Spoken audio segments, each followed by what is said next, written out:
ஜெபம். சகலத்தையும் ஆளும் ராஜாவாக இருந்த போதிலும் பாவிகள் எங்கள் மேல் அன்பு வைத்து பல ஆண்டுகளுக்கு முன்பாகவே விண்ணக மகிமையை துறந்து மனித சாயலாகி மண்ணகத்திற்கு வந்த அன்பின் தெய்வமே, உம்மை ஆராதிக்கின்றோம்.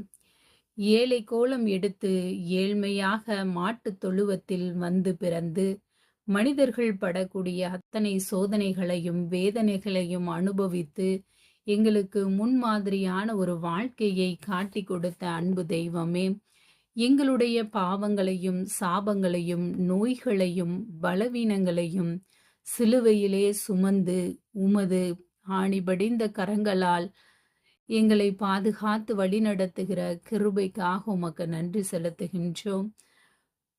ஒருவருக்கு ஒருவர் ஒன்றாயிருக்கவும் அன்பாயிருக்கவும் ஒரு மனப்பாட்டில் ஒருவருக்கொருவர் ஊக்கமாக ஜெபிக்கவும் எங்களுக்கு கற்றுத்தாரும்.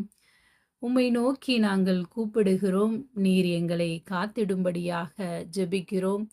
இதுவரை காத்த எபினேசரே, இனிமேலும் காப்பேன் என்று சொன்ன வார்த்தை மாறாதவரே, உம்மால் கூடாதது ஒன்றுமில்லை, உம்மால் முடியாததும் நீ பூட்டக்கூடாததை பூட்டுகிறவர், திறக்க முடியாதபடி பூட்டுகிறவரும், பூட்டி கிடப்பதை திறக்கக்கூடிய வல்லமை உடையவரும் நீர்தான். எங்களுடைய ஆசீர்வாத தடைகள், எங்களுடைய துக்கங்கள், கவலைகள் அனைத்தையும் மாற்றி போட வல்லவர் நீர்தான் தகப்பனே. எங்களுடைய கவலைகள், கண்ணீர்கள், ஏக்கங்கள் அனைத்தையும் நீக்கி உமக்கு உகந்த பிள்ளைகளாக வாழ வரமருள வேண்டும் என்று ஜெபிக்கின்றோம் எங்கள் நல்ல தந்தையே. ஆமேன், ஆமேன், ஆமேன்.